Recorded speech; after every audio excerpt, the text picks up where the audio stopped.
saat diumumkan SKB 6 Menteri ini, Bung Usman, pemerintah menyebut bahwa ada 206 anggota FPI terlibat pidana, 35 diantaranya terorisme. Nah, 206 kasus pidana. Nah, apakah ini tidak cukup untuk menjerat FPI atau untuk melarang kegiatan FPI menurut Anda? Kalau kita mengerti hukum, maka pertanggungjawaban pidana semacam itu perlu diajukan ke pengadilan, dan seandainya pertanggungjawaban pidana yang bersifat individual itu merupakan pertanggungjawaban katakanlah lembaga, hukum kita mengenal pertanggungjawaban pidana korporasi. Kalau itu memang menyangkut pertanggungjawaban organisasi, maka ia harus dibuktikan di pengadilan.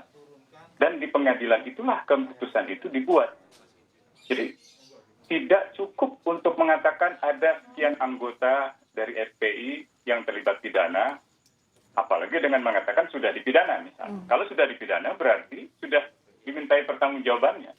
Kalau seandainya itu belum, kenapa? Ketika misalnya ada seorang anggota FPI mengatakan sesuatu yang dilarang oleh hukum atau melakukan tindakan pidana yang dilarang oleh hukum terjadi, apakah aparat ketika itu sudah melakukan tindakan? Sebab dalam penjelasan di awal dari pemerintah itu lebih banyak bersifat administratif tentang tidak mendaftarnya FPI, tidak memenuhi syarat administratifnya FPI pada peraturan yang telah ditetapkan oleh pemerintah. Kalau seandainya memang urusannya adalah urusan administratif, mestinya tidak dihalangi bagi sekelompok orang untuk membentuk organisasi atau mendaftar atau melanjutkan pendaftaran organisasinya. Yang bisa, nah ini saya mau sampai pada apa yang disebut oleh Bung Ade tentang UDHR itu, Universal Declaration of Human Rights. Itu tidak betul. Mau mengatakan bahwa misalnya ada perbuatan orang lain yang terancam atau ada perbuatan FPI yang mengancam orang lain, kemudian jadi dasar untuk pembenahan, tidak ada. Universal Declaration of Human Rights itu tidak mengatur hal-hal seperti itu. Baik. Kalau kita mau merujuk itu, maka kita pergi ke Covenant Internasional tentang hak-hak sipil dan politik, yang di dalamnya menyangkut freedom of association, kebebasan untuk berorganisasi. Saya ke Bung Ade. Terakhir, kalau misalnya ada yang pun mau dibatasi, bukan pada pembubaran organisasinya, tapi pada kegiatan tertentu.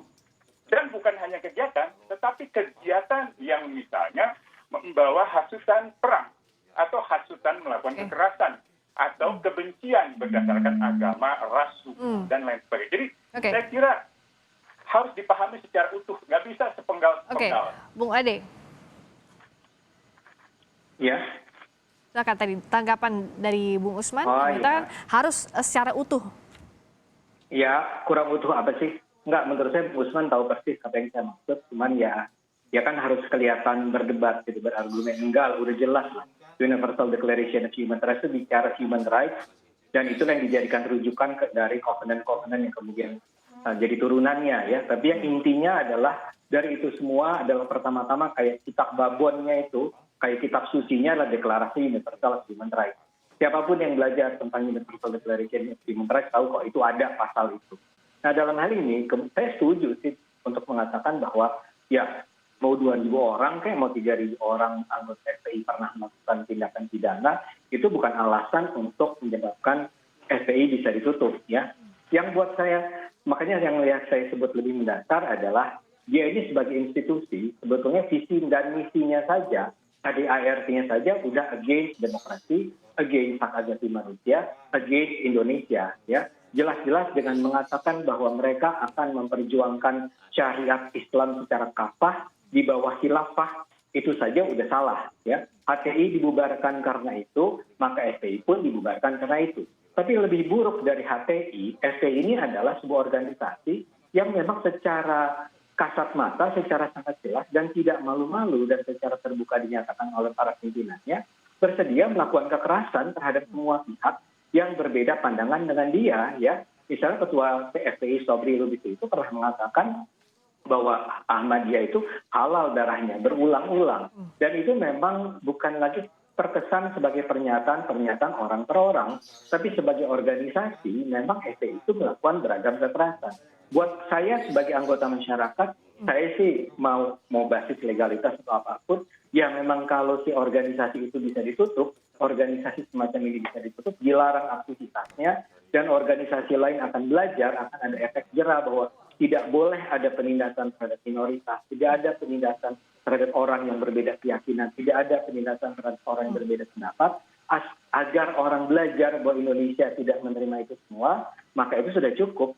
Kalau the rest, menurut saya ya silahkan, ajukan saja ke lembaga pengadilan, apakah itu bisa diterima atau tidak. Tidak kan, ya itu bukan otoritas kita juga. Oke, kan? saya ke Bung Usman lagi.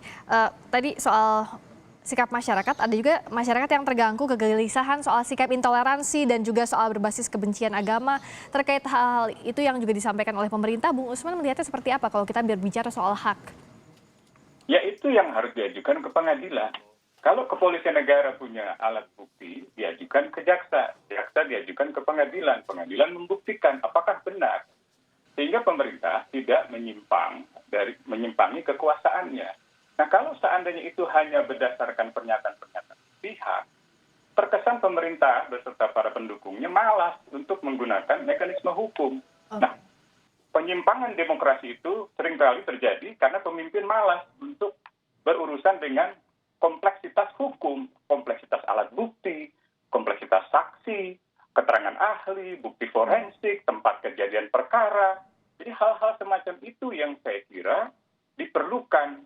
Jadi kalau kita mau bicara demokrasi, dalam hal ini salah satu pilarnya misalnya kedaulatan hukum, maka tempatkanlah hukum itu, peradilan itu, sebagai mekanisme untuk melakukan pembatasan hak-hak konstitusional semacam ini.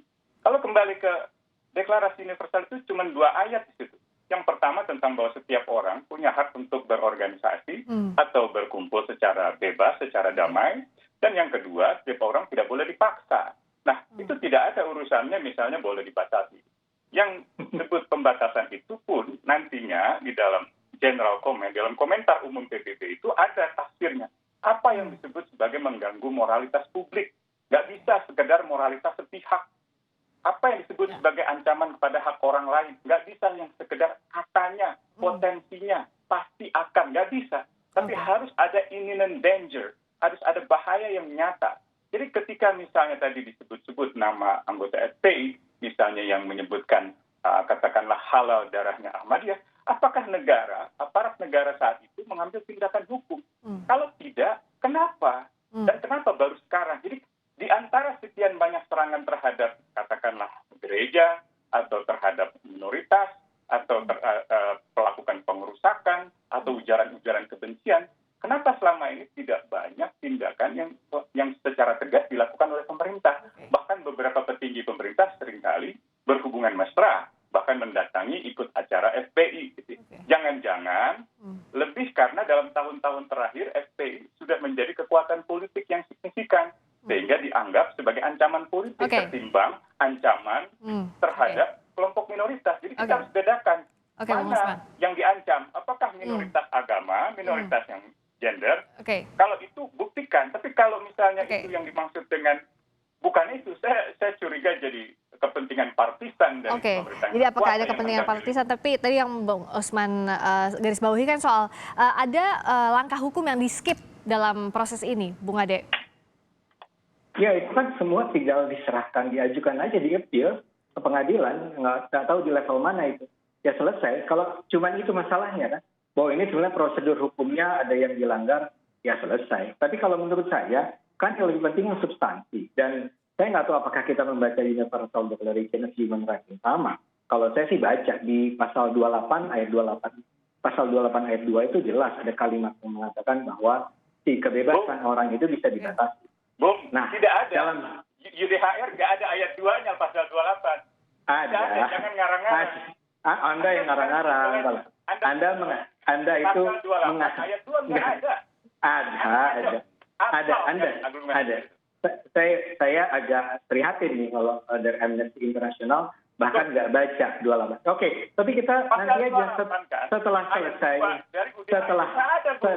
setelah selesai ini. Buat para penonton, cari ya yang namanya Universal Declaration of Human Rights tahun 1948, ya. Nah itu yang harus dibaca, ya, sama-sama. Daripada kita debat di sini, kita debat di sini, kayak, iya, saya juga kasihan sama Anda. Karena gini, kalau dikatakan bahwa jangan-jangan pemerintah karena melihat bahwa si FPI ini sudah menjadi kekuatan politik yang besar dan menakutkan. Ya, kalau curiga-curigaan saya juga bisa bilang, kalau gitu koalisi masyarakat kita jangan-jangan sebenarnya dibiayai oleh orang yang tidak suka dengan pemerintah Jokowi dan berusaha menjelek-jelekan Jokowi. Jadi kita kalau mau spekulasi-spekulasi semacam itu kan ya rendahan banget lah ya. Jadi lebih baik saya sih heran kalau ada orang mengatakan tidak ada imminent danger dari FPI. FPI itu ya jelas lah, ancamannya sudah nyata.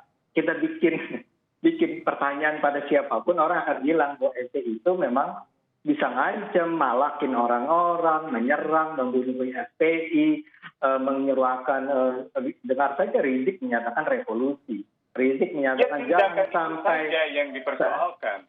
Iya. Tindakan itu yang dipersoalkan, bukan generalisir. Enggak, saya ingin mengatakan, misalnya saya kasih contoh, kenapa di Amerika ada pelarangan Hizbullah? Hizbullah itu dilarang, Hamas itu dilarang, organisasi pembebasan Palestina dilarang di Amerika Serikat. Hizbut Tahrir itu dilarang di Jerman, di Turki, di Rusia, di banyak negara. Bung Usman melihatnya ini? Enggak, Anda bilang di Inggris sudah dilarang, tapi di Jerman dilarang. Poin saya, negara itu, pemerintah itu punya otoritas. Ya, ketika mereka merasa ada sesuatu yang terancam dan itu imminent danger, FPI itu imminent danger menurut saya, maka mereka bisa menyatakan bahwa itu terlarang. Oke, Bung Ade, jadi, sudah ditangkap maksudnya. Baik saja. Katanya ke Bung Usman, silakan. Ya, jadi kalau misalnya kita pakai tadi disebut soal Holocaust, itu di Prancis memang benar. Gitu. Tapi kalau kita lihat di Jerman, dan sebenarnya kita harus paham bahwa Nazi itu yang dilakukannya itu membunuh jutaan orang.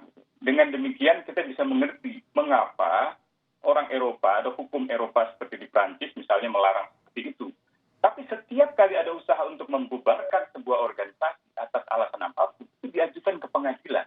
Bahkan Jerman saja, dia memberi pembatasan secara proporsional. Yang dilakukan oleh Jerman bukan kemudian mengharamkan atau meniadakan nama atau organisasi atribut segala tentang Nazi, melainkan kalau mereka melakukan mobilisasi diri, lalu kemudian mengagungkan kembali swastika, dan kemudian mengungkapkan kebencian mereka pada Yahudi. Itu yang dilarang. Gitu. Jadi saya kira kita nggak bisa secara gebiah uyah mencomot sana, mencomot sini untuk membenarkan argumen kita. Gitu. Dan saya kira kita harus berpikir secara kritis terhadap langkah-langkah pemerintah yang memang belakangan ini disoroti oleh banyak sarjana telah menurunkan kualitas demokrasi Indonesia. Yang terbaru pada 4 Desember yang lalu, Profesor Greg Philly itu menyebut pemerintahan Jokowi menerapkan repressive pluralism. Jadi atas nama pluralisme, atas nama kebinekaan itu, tindakan-tindakan represif itu dibenarkan. Dan itu yang keliru dalam pandangan para sarjana. Saya kira Bung Ade? Silakan. Ya ilmuwan siapapun boleh kan. Saya juga nggak ada masalah mau Greg Philly mau siapa ya Pentinski atau siapa terakhir juga bilang dengan nada yang kurang lebih sama. But that's not the point. Ya biasa-biasa aja. Kalau orang mau bilang Indonesia berada dalam ambang kehancuran kembali ke Orde Baru, it's their own right. Biarin aja ya. Tapi buat saya cuma ingin mengatakan kalau buat kami sih membubarkan, melarang, mencegah jangan sampai kampanyenya FPI untuk menegakkan syariah, khilafah itu dilarang di Indonesia, itu kata yang adalah tindakan yang paling tepat dari pemerintahan Jokowi untuk melindungi hak asasi dan demokrasi di Indonesia. Saya tidak tidak mendukung itu. Ya kita bisa beda pendapat, tentu saja penonton Kompas TV bisa melihat dalam demokrasi kita bisa berseberangan. Bung Usman dan saya bisa berseberangan dan itu dilindungi oleh pemerintah kita. Oke, Bung Usman singkat saja. Saya kira kita harus membedakan antara aspirasi pemikiran dengan tindakan yang dilarang oleh hukum. Aspirasi pemikiran, misalnya tentang syariat Islam. Syariat Islam itu kompleks. Al-Quran, hadis, fikih, atau urf, atau misalnya customary tradition yang kemudian dianggap sebagai syariah di dalam banyak hukum-hukum Islam misalnya. Jadi aspirasi semacam itu nggak bisa disederhanakan sudah pasti misalnya memaksakan atau melakukan kekerasan dan sama. Bacalah misalnya pemikiran politik Indonesia dalam editorial Herbert Payne. Beberapa pemikir Islam menjelaskan kehilafahan itu juga demokratis. Jadi kehilafahan yang mana, syariah yang mana. Jadi sebagai gagasan, ya perlu dikontestasikan, perlu diuji di dalam nalar publik. Dan kita harus percaya juga bahwa masyarakat juga punya hak untuk berpartisipasi di dalam menalar ide-ide semacam itu. Kalau itu sudah diterapkan dengan cara paksaan, dengan koersi, dengan kebencian agama, itu yang dilarang, itu yang harus dibedakan. Oke, baik. Terima kasih Bung Usman, terima kasih Bung Ade telah berbagi pikiran di Kompas Petang kali ini.